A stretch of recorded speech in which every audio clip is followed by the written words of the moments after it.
Buenas noches, esto es Zona Franca, yo soy Daniel Pacheco. Qué locura pensar que hace poco menos de un mes antes de la crisis del coronavirus había un movimiento creciente en el mundo contra las vacunas.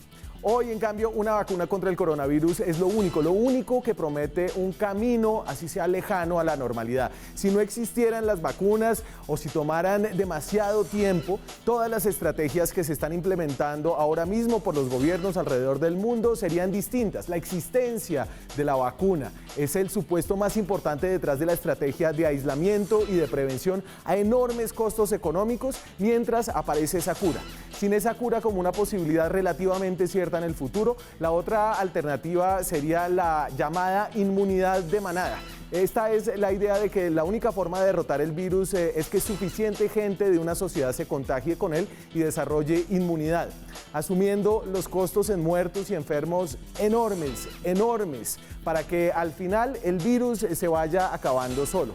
Pero esta sería una alternativa costosísima. Si ya con el aislamiento en Nueva York, Estados Unidos, están cavando fosas comunes para enterrar hasta 700 personas diarias, imagínense el costo que tendría la alternativa de la inmunidad de manada.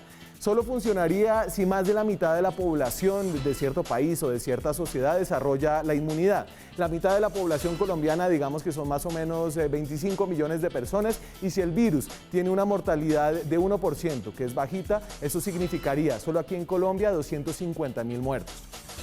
Por eso, la carrera por una vacuna contra el nuevo coronavirus es un emprendimiento tan importante. Es como la carrera a la luna de nuestra generación. Quien gane la carrera, los chinos o los franceses o los gringos, dejará una huella indeleble en la historia. Aquí arranca Zona Franca.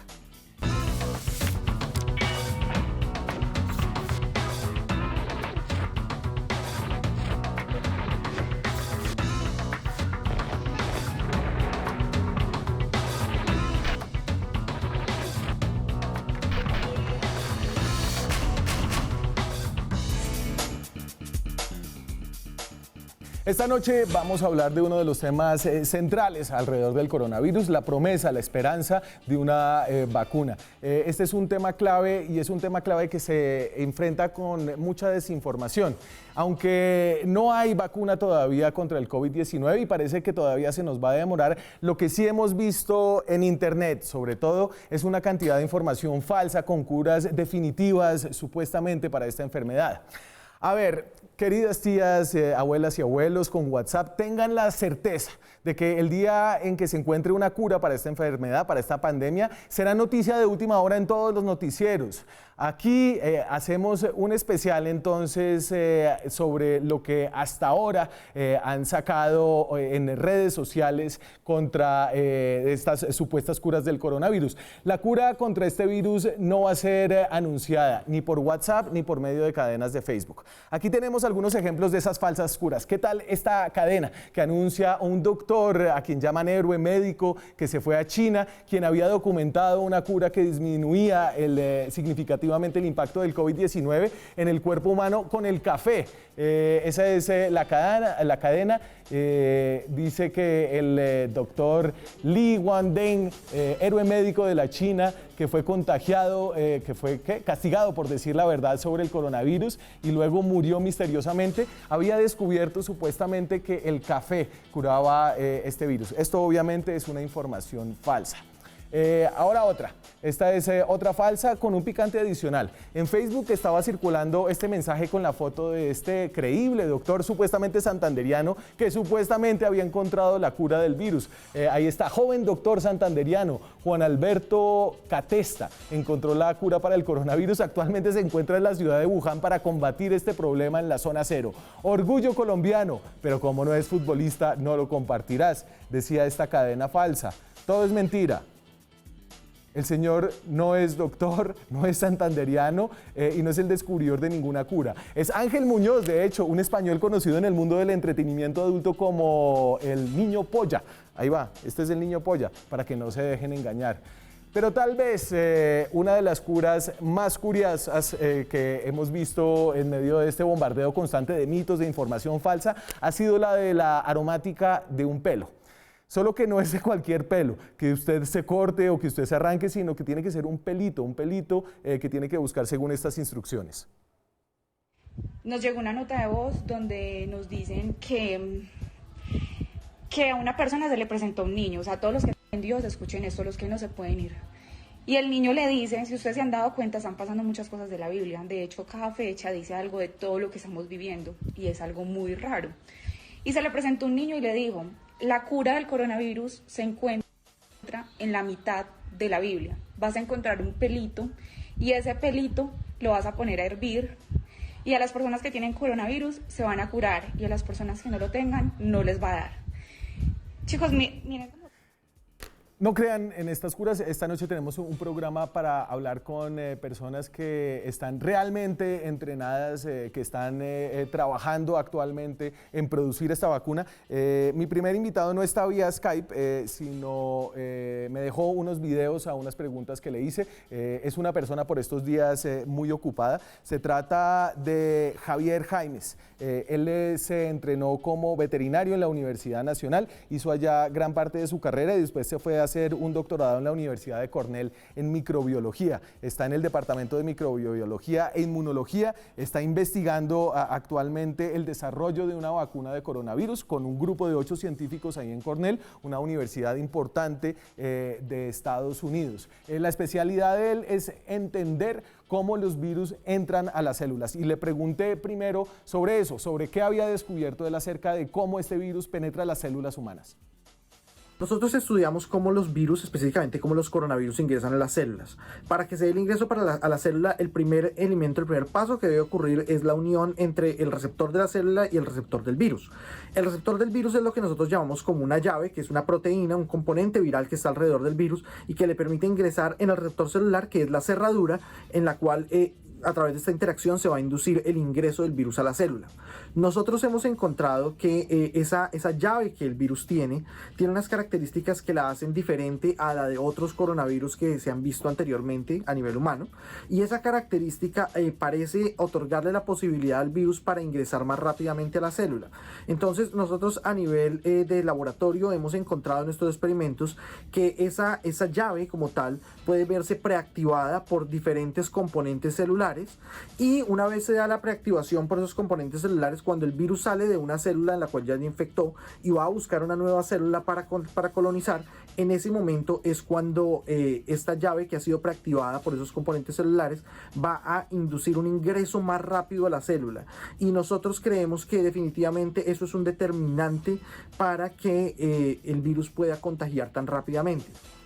La segunda pregunta que le hice al doctor Jaimes tiene que ver sobre esta idea de que el virus está mutando alrededor del mundo con ya más de 500.000 de personas infectadas y que podría cambiar tanto que una vez se desarrolle una vacuna, esa vacuna no serviría para ese virus. A propósito de esa duda, esto es lo que responde el doctor Jaimes. Los coronavirus tienen un mecanismo que les permite corregir de cierta forma esas mutaciones. Por lo tanto, tienen otros mecanismos evolutivos que son mucho más complejos, como por ejemplo la recombinación, que es el intercambio de información genética entre virus diferentes. En ese caso, tienen que haber 2 coronavirus diferentes en una célula intercambiando información.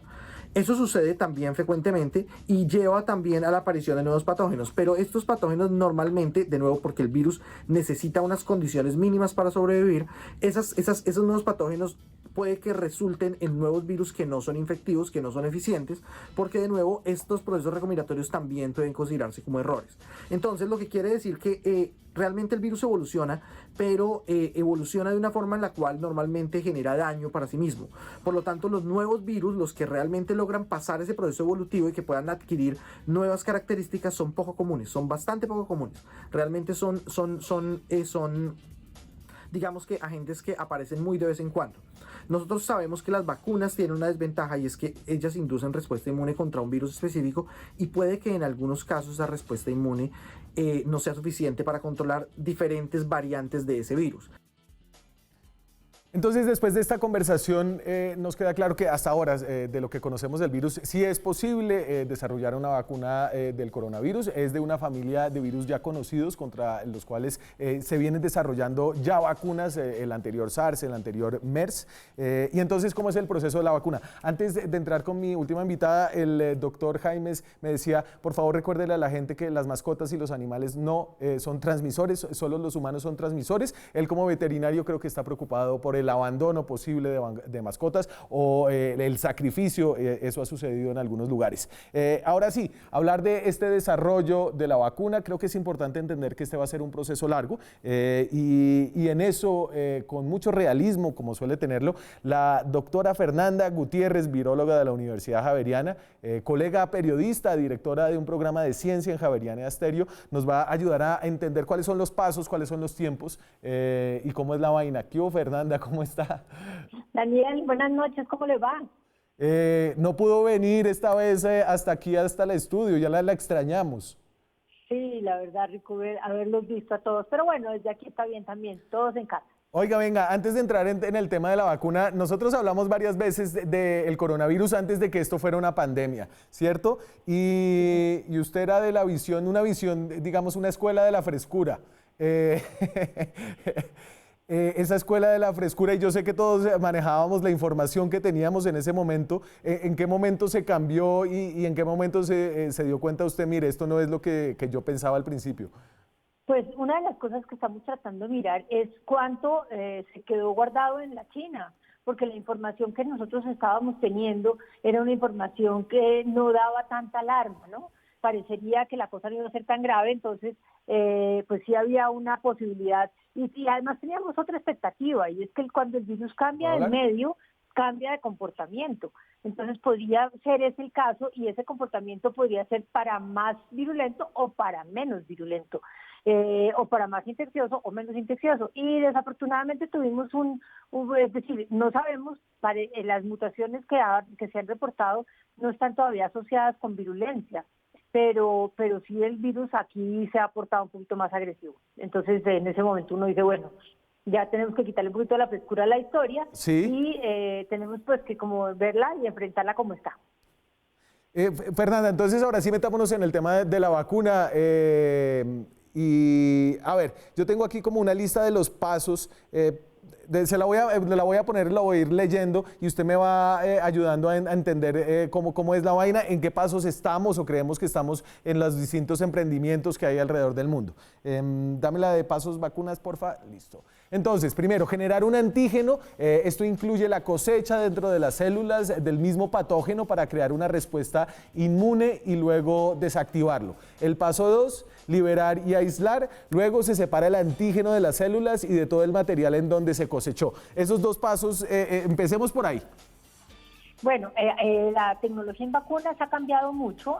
Ahora empezamos con estudios de bioinformática, miramos el genoma.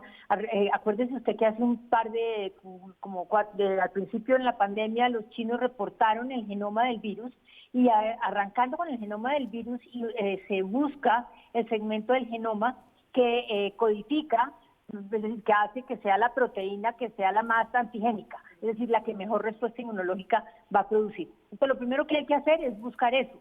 Eso es con la nueva tecnología, porque ese que usted está proponiendo es una tecnología un poquito más antigua, en donde cogían y cultivaban el virus completo y después lo inactivaban o lo atenuaban. Esa era la primera, la versión vieja de las vacunas. La versión nueva de las vacunas es sintetizar o producir los pedacitos que son los antigénicos del virus, seleccionando sobre el genoma el pedazo que codifica para ese pedacito y poniéndolo a que se produzca de alguna manera. Ok, entonces sigamos y sigo. Estos pasos creo que entiendo que ya están cumplidos, ¿o no, Fernanda? Mire, la gente está, los investigadores y las empresas de vacunas están buscando por todas partes hacer la vacuna. Entonces, cada uno va en diferente momento. ¿Quién sabe en qué va cada uno? De hecho, ya los chinos están diciendo que están en fase 1 o en fase 2, en la fase humana, pero pues eso quiere decir que cada grupo está en un momento diferente y no podemos saber en qué momento va cada grupo. Ok, sigo con los pasos. Entonces, el paso 3, purificar. Se purifica el antígeno. Paso 4, fortalecer. Se pueden adicionar cosas para aumentar las respuestas inmunes, como también estabilizantes para la durabilidad y los preservativos. Todos estos pasos, estoy entendiendo bien, se desarrollan en el laboratorio sin hacer ninguna prueba en humanos ni en animales, ¿o sí? Sí, la verdad es que el segundo paso que usted estaba teniendo el virus en células, esa es la parte in vitro, el estudio in vitro, que es poner el virus a crecer en células y ver que ese virus no produzca toxicidad a las células, o lo que están creciendo no produzca toxicidad. Y después empiezan allá a producirlo en escala, y hasta que no lo tengan un poquitico ya producido, no empiezan a mirar a ver si le va a funcionar. Inicialmente lo prueban en animales. Generalmente pasan una prueba, un tiempo en animales para ver también cómo responde el animal y si produce una buena respuesta inmunológica, para después sí ponerlo en el hombre para ver si no es tóxico, si no produce efectos secundarios, si produce una respuesta inmunológica, si el hombre lo puede tolerar. Claro. Pero todavía ahí no la han vendido, ni todavía la han escalado mucho, todavía hay poquito. Ok, y voy con la última tanda de pasos. O sea, esto es una cantidad de trabajo que se está haciendo a contrarreloj. Distribuir, mezclar todos los componentes en un buque de producción para lograr uniformidad. Algunas vacunas son congeladas y rehidratadas antes de ser administradas. El paso 6 de investigación preclínica. Se utilizan sistemas de cultivo o de tejido, cultivos celulares y pruebas de animales. Y después sí la investigación clínica, que es ya dárselas a personas que se ofrecen se ofrecen a cambio de plata para que las vacunen, a ver si la vacuna tiene algunos efectos secundarios. Y entonces ahí todavía estamos lejos de ese punto. Pues vuelvo y le repito, las casas comerciales, inclusive la China, ya está reportando estudios en fase 1, ya está buscando personas que quieran formar parte del estudio para probar la vacuna que ya ellos dicen que tienen. Pero eso no lo tenemos claro, parece que ya han dado muchos pasos para decirnos que ya están muy adelantados. Es muy pronto, llevamos 4 meses de esta historia, y si usted se da cuenta, esos pasos que leyó son los que duran entre 1 año y 1 año y medio, 2 años casi. Entonces, y eso sí les va muy bien, quiero decir que todo les funcione súper bien, porque si les patina por alguna parte tienen que devolverse un poco, entonces no es tan fácil, ¿no? Es muy, la verdad, hacer una vacuna y hacer una buena vacuna no es nada fácil. ¿Y usted cree, Fernanda, que la competencia global, la competencia entre privados, la competencia entre países, va a hacer que al final haya varias versiones de la vacuna contra el virus en algún momento y que después se vaya viendo cuál es la mejor y cuál es no tan buena? Sí, que va a haber varias versiones de vacunas, sin duda lo va a haber, pero el problema que tiene esa competencia, a mi manera de ver, es un poquito un problema de presión que puede hacer que se salten pasos, y al saltarse pasos la ética empieza como a patinar, ¿no? Porque los protocolos son muy claros. Hay que pasar por estudios en células in vitro, hay que pasar por estudios en animales, hay que pasar por estudios en humanos. Y cada uno de esos estudios se demora muy poco tiempo. Entonces, cuando los tiempos son de 4 meses o 5 meses, uno dice que se saltaron, ¿no? Claro. Sin embargo, en este momento la situación es tan complicada que no sabemos, pero sí es muy probable eso que usted dice. Y después va a salir que la vacuna brasilera, que la vacuna cubana, la vacuna alemana, la vacuna china, seguro, y las vacunas estadounidenses, muchas de ellas, sí. Y la vacuna de la javeriana, no, es totalmente iluso pensar que aquí en Colombia puede haber un desarrollo de este tipo. Digamos que la tecnología que se necesita es tanto más superior de lo que tenemos nosotros y las capacidades colombianas. No, de hecho nosotros tenemos industrias que hacen vacunas en veterinaria. Por ejemplo, Becol hace vacunas en veterinaria y ellos hacen todos esos pasos. Pues no todos porque no llegan a humanos, pero hacen bastantes de esos pasos. No estamos lejanos a poderlas hacer. Lo que pasa es que no, la tecnología que tenemos pues es suficiente, pero no estamos en ese mercado. Nosotros no estamos en ese mercado. Empezamos por cultivar el virus, que eso se hizo hace poquito, que lo hizo la Universidad de Antioquia, pero eso fue un evento de hace 2 semanas. Entonces, hasta ahora tener el virus, ¿y por qué? Pues porque a nosotros nos llegó tarde el virus. La China tiene hace 4 meses, nosotros Claro. nos llegó hace un mes. Entonces nosotros ya arrancamos un poquito tarde. Si hubiéramos, nosotros sí podríamos hacerlo, pero obviamente es una cosa muy costosa y la competencia mundial es gigante. Entonces, pues yo no digo que no haya gente tratándola de hacer, pero es difícil sacarla con la competencia que el mundo lo requiere y después escalarla, porque lo otro que es importantísimo en las vacunas es que nos lleguen a todos. Si sale una vacuna, esa vacuna tiene que estar casi que gratis y para todos. No puede ser que entonces al que tenga plata le vayan a dejar, lo vayan a vacunar y al que no tenga plata no. Entonces tiene que ser una vacuna global para todo el mundo y además de un precio baratísimo. Y eso pues la industria colombiana yo la veo más complicada. Es Fernanda Gutiérrez. Fernanda Gutiérrez es viróloga de la Universidad Javeriana. Escúchenla en Javeriana Estéreo. ¿A qué hora es su programa? ¿Lo sigue haciendo? De lunes a jueves de 8 a 9 de la noche y se llama Bitácora. Muchas gracias, Fernanda. Está muy bonito su cuadro de Beatriz González. No, sabe que no es de Beatriz González, es de Ana Mercedes Hoyos. Ah, ok. Está muy bonito. Muchas gracias, Fernanda.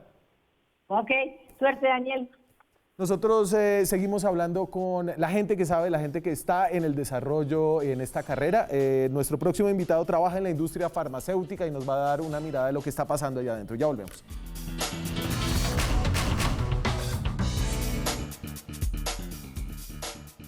Seguimos en Zona Franca, hablamos esta noche de la carrera por llegar a una vacuna contra el coronavirus, uno de los emprendimientos humanos más importantes de esta generación. Quien llegue primero seguramente será recordado. Muchos están en esta carrera. ¿Cuánto ha tomado desarrollar otras vacunas en el pasado? Y aquí los tiempos varían mucho. Por ejemplo, la vacuna del A1N1, si quieres dame el de comparativos, Viviana, por favor. Perfecto. La vacuna del ébola. Se demoraron 4 años y entiendo que esa vacuna sigue en pruebas. H1N1 en cambio fue una vacuna muy rápida, 4 meses, se desarrolló en el 2009. La vacuna contra la influenza E, 5 años, la rubiola, 6 años, y esa es una vacuna combinada que protege también contra el sarampión, las paperas y la rubiola. Nosotros, pues al menos yo no fui de la generación que vivió sin esa vacuna, que son enfermedades que mataron a millones de personas. Sarampión, 11 años, entre el 57 y el 68, y la vacuna contra el polio, 10 años, entre el 52 y el 62. Para entender los tiempos, la complejidad y el emprendimiento detrás de la creación de una vacuna, me acompaña vía Skype desde aquí, desde Bogotá, el doctor Carlos Fernando Reyes. Es director médico de Sanofi, una multinacional farmacéutica. Trabaja aquí en Colombia y también está bajo su dirección las operaciones en Perú en el tema de desarrollo de vacunas. ¿Qué tal, Carlos Fernando? ¿Cómo está? Muy bien, Daniel. Un gusto estar con usted hoy y con toda su audiencia. Bueno, ¿y ustedes cómo están allá en Sanofi? Entiendo que hay anuncios interesantes, debe haber un ambiente vibrante en esas comunidades empresariales, científicas y médicas. Sí, Daniel, como usted menciona, Sanofi Pasteur es una compañía que se ha dedicado hace más de 100 años al desarrollo de vacunas. Es una compañía que tiene una amplia experiencia en este desarrollo, tiene más de 12 centros de producción, 4 centros de investigación básica alrededor del mundo, y a raíz de las necesidades que hoy enfrenta la humanidad, como usted lo mencionaba, ¿no? Creo que estamos enfrentados ante uno de los retos más grandes que hemos podido presenciar en los últimos años. Sanofi y Sanofi Pasteur han emprendido también una carrera en cómo poder ayudar a solucionar este problema. Y ya hace un tiempo se viene trabajando muy intensamente en estos laboratorios de investigación básica para encontrar una alternativa de solución y poderla poner al servicio de la humanidad.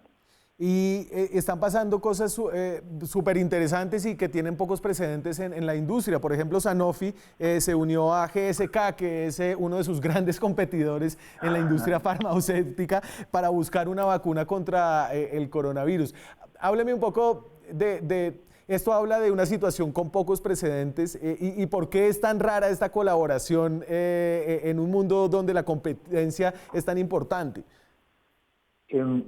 Daniel, yo creo que todos hemos entendido que la manera de enfrentar este reto tan enorme es juntando voluntades, juntando conocimiento en busca de obtener la mejor solución. Yo creo que el reto del SARS-CoV-2 es para todos, sin distingo de clases, sin distingo de países, sin distingo de ideologías. Y esto ha llevado a que Sanofi Pasteur tenga colaboración no solo con GSK, una compañía también farmacéutica, sino también ha buscado colaboración con entidades gubernamentales en Estados Unidos y con otras compañías farmacéuticas de biotecnología para tratar de ayudar a acelerar el proceso. De hecho, producto de esos acuerdos, por ejemplo, con el BARDA en Estados Unidos, ha puesto a disposición su plataforma de la experiencia que ya tenemos en producción de vacunas de influenza en un tipo de mecanismos que es las vacunas recombinantes, sí, para tratar de ayudar a acelerar este proceso, Daniel. Y entonces, ayúdeme a entender, yo hablaba ahorita de cuánto se habían demorado el desarrollo de vacunas muy importantes en la historia, la del polio, la del sarampión, etcétera. Ayúdeme a entender por qué se demoran tiempos tan distintos.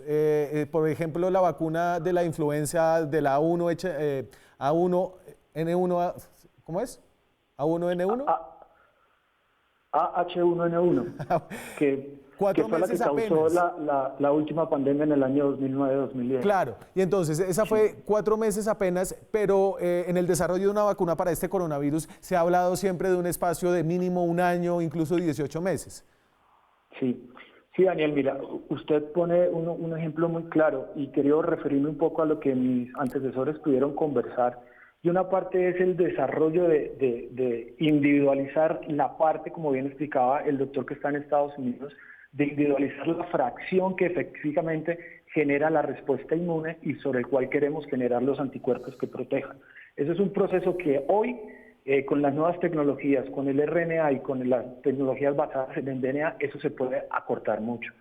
Después viene todo ese proceso que usted decía que se componía como de 10 pasos, que era como poder empacar ya ese fragmento de una manera segura para empezarla a probar, tanto primero en seres, en animales de laboratorio y después en los seres humanos, que es lo que llamamos investigación preclínica e investigación clínica. ¿Qué es lo que pasa? En teoría normal, cuando nos enfrentamos a un nuevo virus o a un nuevo agente infeccioso, este proceso puede ser más largo o más corto. ¿Qué pasó con H1N1? Con influenza se viene trabajando hace más de 60 años. Entonces claro, ya había una plataforma desarrollada sobre la cual permitió acelerar ese desarrollo. Y como usted muy bien lo mencionaba, Daniel, las experiencias que se tuvieron tanto en el año 2002 como en el 2012, con un primo, llamémoslo así, de la familia, con el SARS-CoV-1, que fue ese SARS en el 2002, y después en el 2012 con el MERS, con el del Medio Oriente, ya se había adquirido un conocimiento previo de cómo era esa familia, de cómo estaba compuesta. Entonces, encontrar esa llave que genera y que queremos buscar para encontrar los anticuerpos fue relativamente mucho más fácil claro, ahora. Y ese periodo de encontrar esa llave se pudo comprimir hoy. Habló Fernanda Gutiérrez, que es la viróloga que había hablado antes que usted, dice que en la competencia entre las empresas que tienen utilidades y finalmente tienen accionistas como las farmacéuticas, pueden sacrificarse algunos pasos éticos, algunas, me imagino que sobre todo cuando se hacen pruebas con humanos. ¿Usted qué cree de eso? Como lo decía, Sanofi Pasteur es una compañía que tiene más de 100 años de estar trabajando en el desarrollo de vacunas.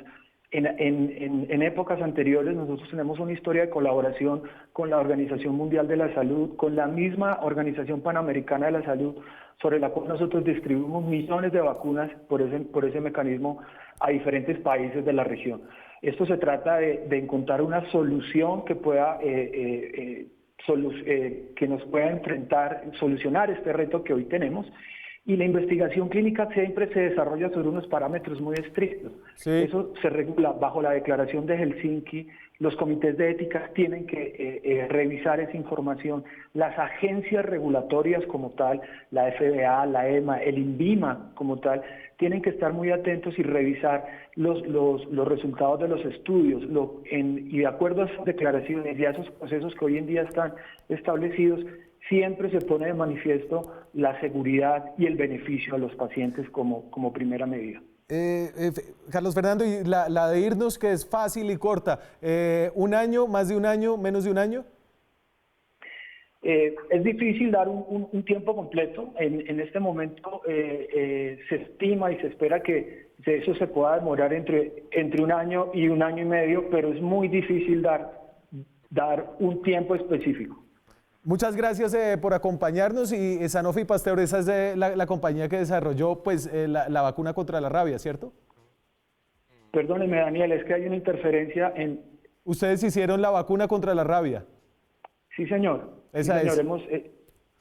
Un nombre grueso. Muchas gracias, Carlos Fernando. A usted, muchísimas gracias, Daniel, por esta oportunidad. Nosotros seguimos hablando con expertos, seguimos tratando de ponerlos en un lugar ideal entre la esperanza para una vacuna y la realidad de cuánto se va a demorar esto. Vamos a comerciales, volvemos en minutos.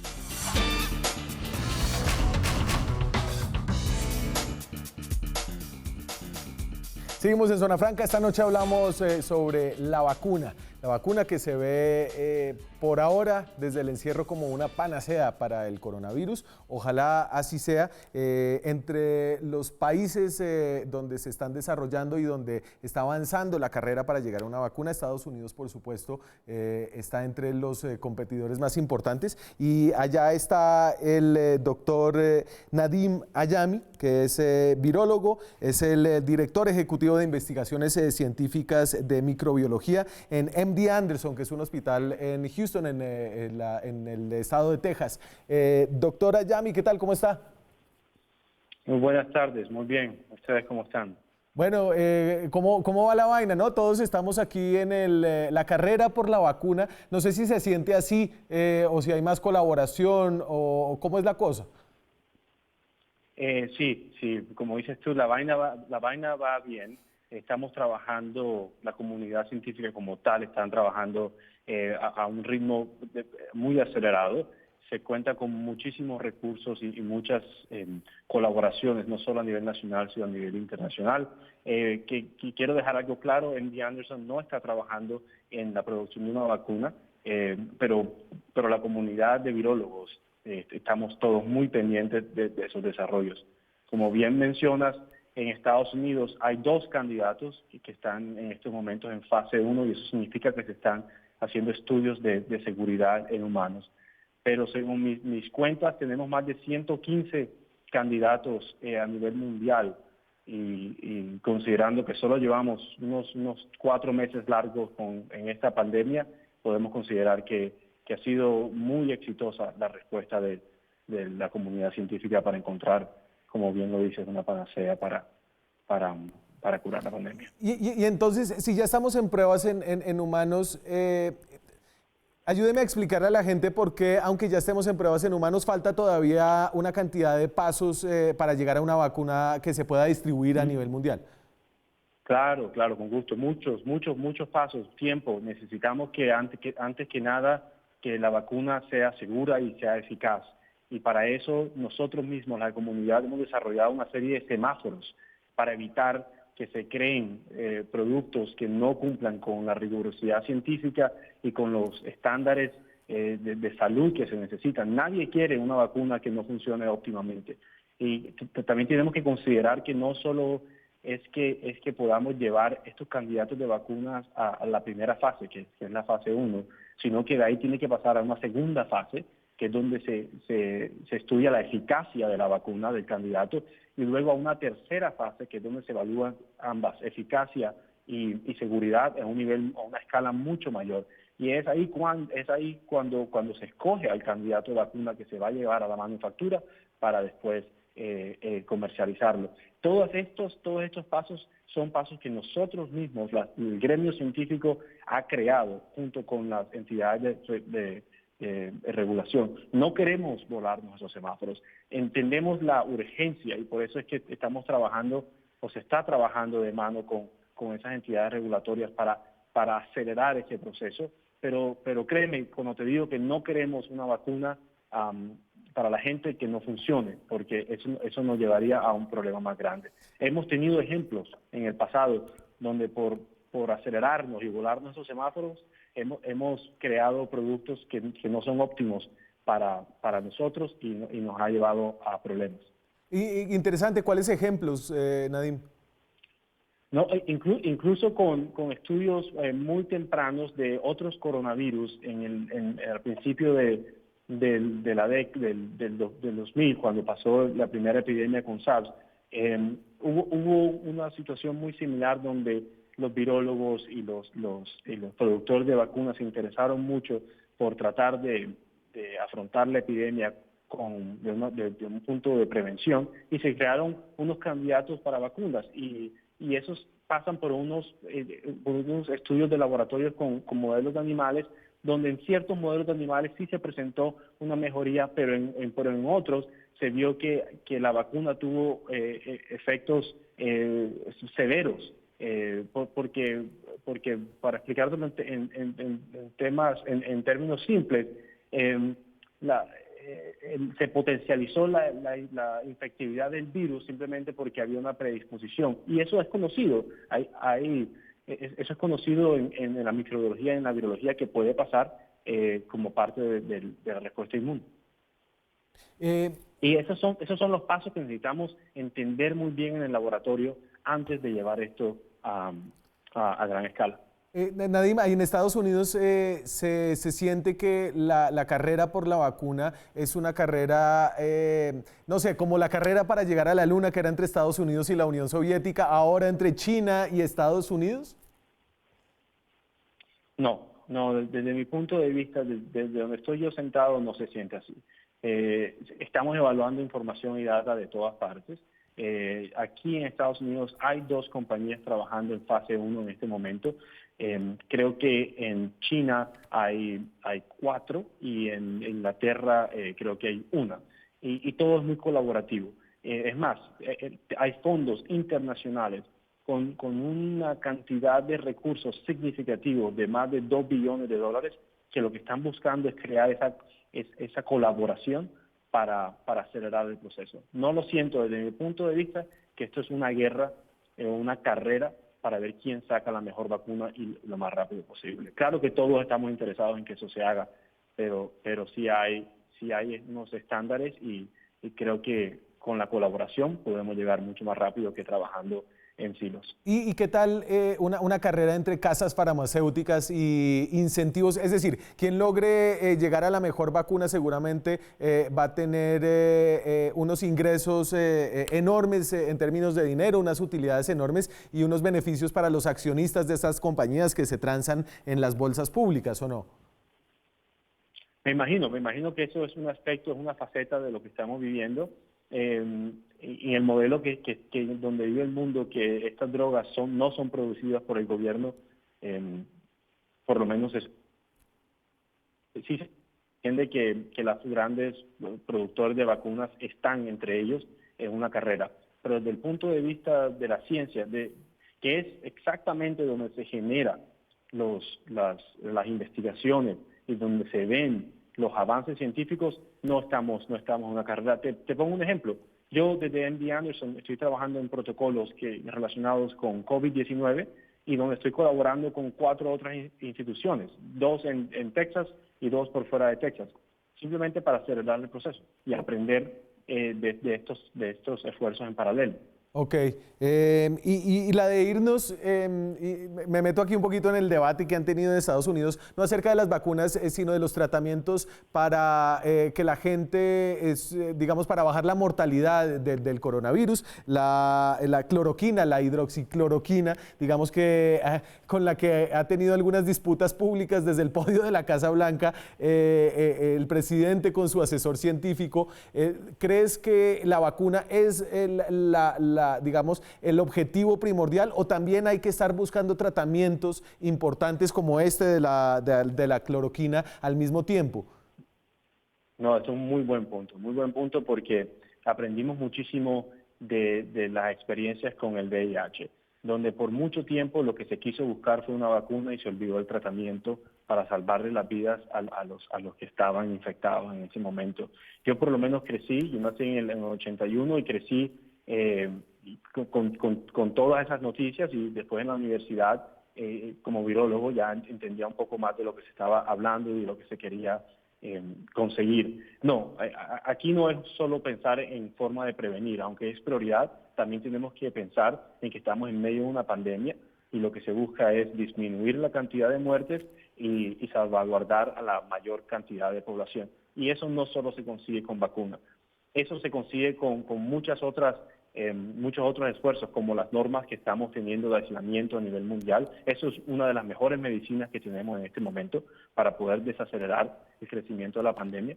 Los antivirales o algunas otras drogas que también se utilizan para prevenir efectos severos de la infección también se están probando. Como bien lo mencionas, la cloroquina o la hidroxicloroquina ha sido una droga que se ha propuesto como tratamiento. Sí. No se entiende todavía si tiene un beneficio para pacientes muy severos o para casos de infecciones menos severas, y se está entendiendo qué impacto tiene no solo en la severidad de la enfermedad, sino en la mortalidad.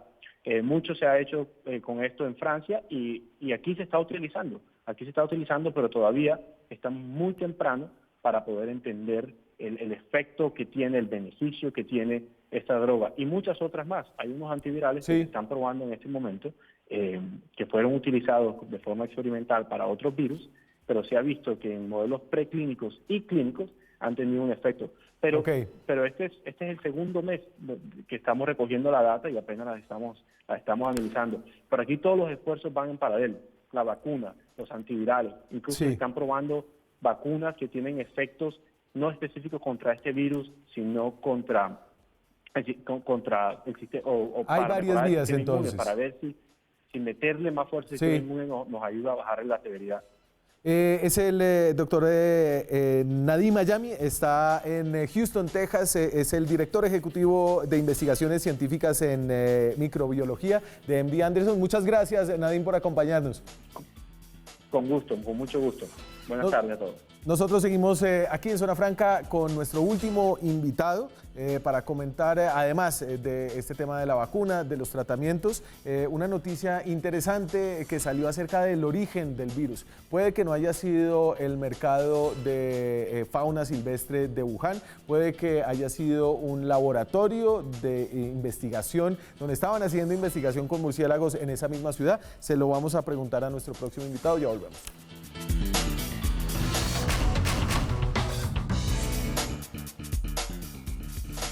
Seguimos en Zona Franca, seguimos hablando de la carrera por la vacuna. Esta noche los he fumigado con una seguidilla de virólogos y el último invitado esta noche no va a ser la excepción. Los virólogos, una profesión muy valorizada por estos días. Jairo Jaimes es virólogo, trabaja en la Universidad Nacional. ¿Qué tal, Jairo? ¿Qué tal, Daniel? Buenas noches, gracias por la invitación. Jairo, ¿usted se imaginó que la virología tendría tanta pertinencia para el mundo en algún momento? Bueno, yo creo que sí, porque realmente los virus son unos patógenos que han evolucionado muy rápidamente y en los últimos 20 años han ocasionado muchísimos problemas en términos de implicaciones en enfermedades que se han transmitido de los animales al hombre. Y entonces precisamente entiendo que su área de experticia tiene que ver con pruebas en animales para el desarrollo de vacunas. De hecho es de un animal de donde vino este coronavirus, pero para entender esto me imagino que hay que decir algo acerca de que una vacuna puede tener unos efectos secundarios importantes y por eso hay que probarla antes en otros organismos, ¿cierto? Sí, así es. Digamos que una vacuna en general debe tener 3 propiedades mínimas que son las que la caracterizan para que funcione. La primera es la eficiencia. ¿Eso qué quiere decir? Es decir, que produzca una muy buena inmunidad, tanto de tipo humoral, es decir, que produzca anticuerpos, y una inmunidad celular, es decir, que active las células que responden del sistema inmune. Una segunda característica es que sea inocua, es decir, que no vaya a producir enfermedad, por supuesto, y que además los efectos secundarios sean mínimos. La tercera de ellas es que sea práctica, es decir, que se pueda colocar y dosificar de una manera fácil. Ya con ese contexto, los animales de laboratorio pues, son muy importantes para esto, porque los ensayos que se hacen sobre estos entonces van a desarrollarse, se van a extrapolar a, en este caso de esta enfermedad, a una vacuna que se va a utilizar en humanos. ¿Y qué tipo de animales se utilizan para estos desarrollos? ¿Tienen que ser simios parecidos a los humanos o mamíferos o cómo es la cosa ahí? Sí, digamos que desde el punto de vista en el laboratorio que se hace, se comienza con unos ensayos experimentales que no se hacen en animales, se hacen lo que se denomina in vitro, se hacen en cultivos celulares, son células mantenidas artificialmente donde se evalúan las primeras características de la vacuna. Luego se pasa a seres vivos y entonces los modelos que más se utilizan, en primer lugar están los ratones, en segundo lugar están los hurones y también los primates. El uso de esto depende fundamentalmente de ¿qué? De que la especie en la que vayamos a utilizar la vacuna sea susceptible a el virus. Sí. ¿Por qué? Es decir, que podamos infectarlos y después o antes de ello probar la vacuna y poder determinar todas las variables inmunológicas para decir esta vacuna sirve y probablemente con alto nivel de certeza esto llevado al humano va a funcionar. Precisamente le quería preguntar sobre los experimentos con animales. Seguro escuchó la noticia, la publicó primero el Washington Post, de unos cables del Departamento de Estado de hace 2 años que decían que unos funcionarios habían visitado uno de los laboratorios de Wuhan donde se estaban haciendo experimentos con murciélagos de coronavirus, de hecho, y expresaron su preocupación porque había problemas en la bioseguridad. ¿Es posible que este virus no haya sido pasado de un murciélago de un mercado, sino de un murciélago de un laboratorio? Bueno, yo frente a eso le digo que no es imposible, pero yo creo que es poco probable, y me explico. Que un virus se escape de un laboratorio, digamos que no es normal, pero sí está reportado. Yo le doy un ejemplo, en el año 2007 en Inglaterra se escapó un virus de aftosa, y ese virus produjo un brote que tuvo pues unas consecuencias sanitarias y económicas muy graves para ese país. Entonces, eso no es nuevo. Ahora bien, frente a esto, yo le plantearía 2 escenarios hipotéticos. Sí. El primero de ellos es, y bueno, antes de eso tendré que decirle que debemos tener en cuenta que este virus, el que está afectando al humano en este momento, su parental, su pariente más próximo son los murciélagos, es el virus, el coronavirus de murciélago. Pero no es igual, es decir, ese virus evolucionó. Entonces, las 2 situaciones que le planteo son las siguientes. La primera, que el virus de murciélago se haya escapado del laboratorio. ¿Qué quiere decir eso? Se escapó del laboratorio y ese virus evolucionó seguramente en otras especies mamíferas y llegó al humano y es el que tenemos hoy. Esa sería el primer escenario. Escenario 2 podría ser que el virus que está afectando hoy al humano se haya escapado del laboratorio. Sí. Y ahí la pregunta del millón es cómo los chinos tenían esa cepa, si ese escenario 2 es factible.